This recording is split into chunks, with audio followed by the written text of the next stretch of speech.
నమస్కారం. నేను గోపీనాథ్‌ని. మీ అందరికి తెలిసే ఉంటుంది. ఈ నెల 29వ తేదీ high net worth individual HNIs వీళ్ళ గురించిన మన వెబినార్ పెట్టుకున్నాం. వీళ్ళెవరు? హై నెట్ వర్త్ ఇండివిడ్యువల్స్, లఖపతిలు, క్రోర్‌పతిలు.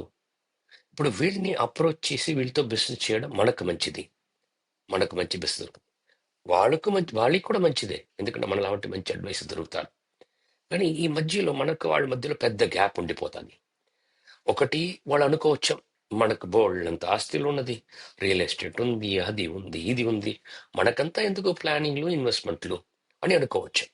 లేదా వాళ్ళు ఇది కూడా అనుకోవచ్చు, ఈ అడ్వైసర్ మనకు సరిపోతాడా, మనకు పెద్ద గొప్ప గొప్ప పెద్ద ఇన్స్టిట్యూషన్స్ కావాలా, కేపిఎంజీలు, ప్రైస్ వాటర్ కూపర్ హూపన్స్, లేదు ఎర్న్స్ట్ అండ్ యంగ్ అట్లాంటి వాళ్ళు, లేదు బ్యాంకులు, వెల్త్ మేనేజర్ కావాలి. ఈ రెండుని దాటి వాళ్ళని అప్రోచ్ చేసి పద్ధతిగా వాళ్ళకి ఎటువంటి ప్లాన్లు అవసరం అవుతున్నది అనే దాన్ని ఎక్స్ప్లెయిన్ చేసేది ఎలా చేస్తామన్నది ఆ రోజు మనం నేర్చుకోబోతున్నాం. ముఖ్యంగా మనం కొన్ని కాన్సెప్ట్స్ ని ప్రధానంగా ఆ రోజు ఫోకస్ చేయబోతున్నాం. ఒకటి ఇక్కడ ఉంది చూడండి, క్రియేటర్, సృష్టించేవాడు, సృష్టించిన వాడు, సృష్టికైనా గొప్పవాడు, దాని గురించి మాట్లాడబోతున్నాం.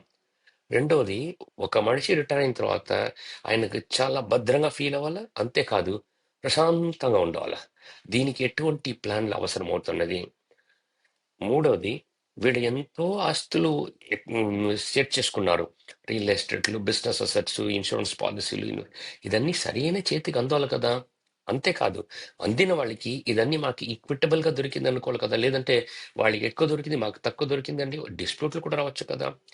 లీగల్ గానే దీన్ని ఎలా ప్లాన్ చేయవచ్చాం, సిస్టంలోనే దీనికి ఎటువంటి పద్ధతులు ఉన్నది అని మనం వాళ్ళకి ఎట్లా ఎక్స్ప్లెయిన్ చేసేది.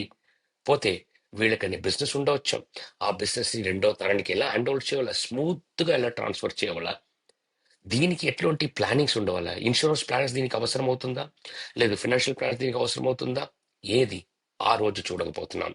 చాలా ముఖ్యంగా నాకు అర్థమయ్యేది ఇదిదా. నేను ఎన్నో మందితో ఇట్లాంటి వాళ్ళతో మాట్లాడినప్పుడు ఒకటి అర్థం చేసుకున్నాను, వీళ్ళు ఈ గొప్ప వ్యక్తులు పెద్ద గొప్ప గొప్ప కారణాలకి తన శరీర పరంగాను, ఆర్థిక పరంగాను సహకారం అందిస్తున్నారు. అది ఒక గుడి కార్యక్రమం ఉండొచ్చు, అది ఒక గోశాలగా ఉండవచ్చు, లేదా ఒక అనాథాశ్రమంగా ఉండొచ్చు. అప్పుడు ఇటువంటి మంచి పనులు వీళ్ళు ఉన్నప్పుడు మాత్రం జరిగితే సరదు, శాశ్వతంగా జరగాల. దానికి ఎటువంటి ప్లాన్స్ వీళ్ళకి సరిగా ఉపయోగపడుతుంది, ఎటువంటి ప్లాన్స్ ఉంటే వీళ్ళు చేసే మంచి కార్యం తరాలు తరాలుగా సెంచురీస్ గా జరగబోతున్నది, దానికి ఎటువంటి ప్లానింగ్ చేయాలనేది మనం ఫోకస్ చేయబోతున్నాం. ఇదే కాదు, వీళ్ళంతా జెండర్ అనే ఎక్స్క్లూసివిటీ ఎదురు చూస్తున్నారు. అంటే జనరల్ గా గుంపులో ఒకరుగా వాళ్ళు ఉండేదానికి వాళ్ళు ఇష్టపడరు. ప్రత్యేకంగా ఒక్కొక్క స్లైడ్ లో వాళ్ళతో మాట్లాడినప్పుడు ఒక్కొక్క పాయింట్ లో ప్రత్యేకంగా ఇది వీళ్ళకే ఫిట్ అయింది అని ఎలా చూపించబోతున్నాం, ఇది నేర్చుకోబోతున్నాం. వీలైతే జాయిన్ అవ్వండి స్నేహితులారా, చాలా ఆనందంగా ఉంటుంది. ఇది మాకు రిజిస్ట్రేషన్ కావాల్సిన ఫోన్ నంబర్లు, వెబ్సైట్ అడ్రస్లు ఆల్రెడీ మేడం మీకు లింక్ పంపించి ఉంటారు. రండి, చూద్దాం, ఎంజాయ్ చేస్తాం, నేర్చుకుంటాం కూడా. Thank you.